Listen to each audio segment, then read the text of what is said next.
Welcome to the System Performance Measures Data Correction video series. If you're watching this video, it's because you want to end homelessness. To end homelessness, you need good data about the people you serve.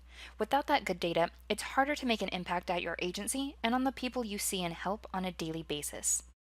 Each video in this series will focus on a single performance measure and will offer 1 to 3 areas of focus for data correction. Before we get started, there are a few reports you need to run and have handy. First, you will need to run the HUD Data Quality Report. Save it as a PDF to review later, then run the report as an export. Essentially, the export will spit out the APR ESG and DQ detail export. Don't worry if you don't have these funding types. The report will still be useful to you.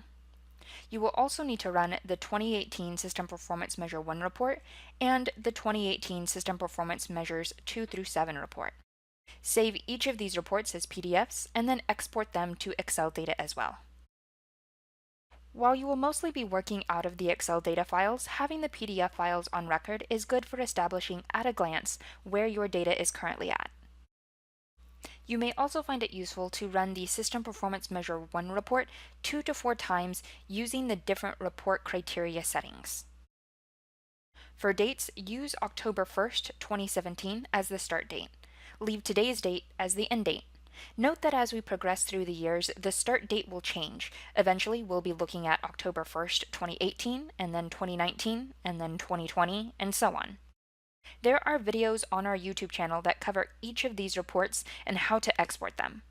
I encourage you to take a look at those videos if you are unfamiliar with the steps needed to run and export the necessary reports. Save all of these reports in an easy-to-access folder, and you're ready to dive in. In this video, we'll be taking a look at System Performance Measure 5, First-Time Homelessness. This measure is broken up into 2 parts, 5.1 and 5.2. Measure 5.1 looks at emergency shelter, safe haven, and transitional housing projects. Measure 5.2 looks at emergency shelter, safe haven, transitional housing, and all permanent housing type projects. For this measure, our areas of focus for correction will be checking for duplicate clients and making sure you and other HMIS users are searching for clients correctly in the system before ever inputting data. For this, we will need to look at the APR ESG and DQ detail export data validation file. We will also run a duplicate clients report, but that report does not need to be run before viewing this video. First, crack open your data validation Excel data file to check for duplicates. This can be a bit tricky since duplicates get created for a variety of reasons. Sometimes a client's name may be misspelled, their birth date or social security number is off. Very minor things might lead to a duplicate client record getting created. So when searching for a client in your data validation file, it helps to set a few filters on different columns. Try searching by name first. Check to see if there are any clients with the same name, misspelled or otherwise. You will need to set a filter on the top row of the file,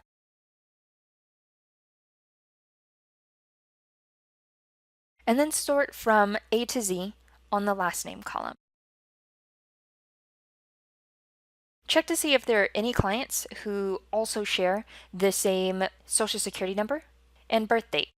This can take a lot of time depending on how much data you have, so you may find it easier to start with exact matches first and then move on to imperfect matches. Keep in mind that if a client showed up for services more than once at different times, they may have more than one enrollment, and that's fine. What we're specifically looking for here are clients who seem to be the same, but who have different client ID numbers in the file. The same client with 2 different client IDs points to a true duplicate in HMIS. You can also try running a duplicate clients report.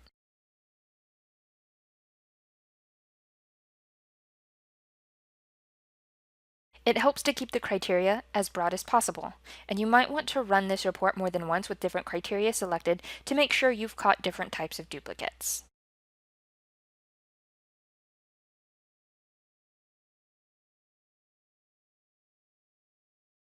This report looks at any duplicate clients your agency might have created.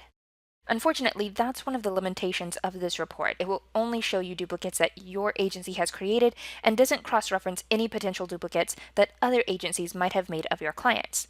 Still, it's a good idea to run this report on a regular basis. This will give you an idea of how consistent your agency is when creating new client records.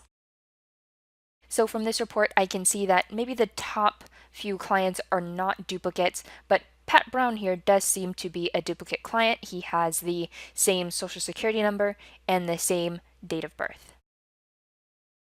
In this last part of the video, we're going to cover how to search for clients in the system. This seems like a relatively simple step, but sometimes issues with the data happen right before any data even gets entered, right where a user should be searching for a client. To be clear, you should always search the system before entering a new client into HMIS. Even if you are sure the client has never been in HMIS before, it helps to cover all of your bases, and you might end up being surprised. You should also search more than once if you don't find the client the first time around. For example, the first time you search, try using the first couple of letters of the first name and the first couple of letters of the last name. Don't spell the name out entirely. If you have the client's birth date, you can also try using the client's initials plus the birth date to search. The idea is that when you are searching for a client, you want to make sure that you are keeping the search broad. Don't fill out all of the fields with the client's information. It's possible that the client may be in the system with a different name spelling, or if you're searching with a client's social security number or birth date, you may not find anything if that client is already in the system, but their current record doesn't have the social security number or birth date filled out. For example, here are instances of two duplicates. One of those duplicates does not have a birth date filled out. So if I search for the client using the birth date, this first record will appear, but I wouldn't see this second record, so I wouldn't have a sense that this second duplicate is in the system. If you find duplicate clients in either the duplicate clients report, the data validation file, or just when you're searching, be sure to send the client IDs and only the client IDs to hmis@thn.org. We'll merge them for you on our end. And that's it. Thanks for watching. Join us in our next video in the System Performance Measures Data Correction series.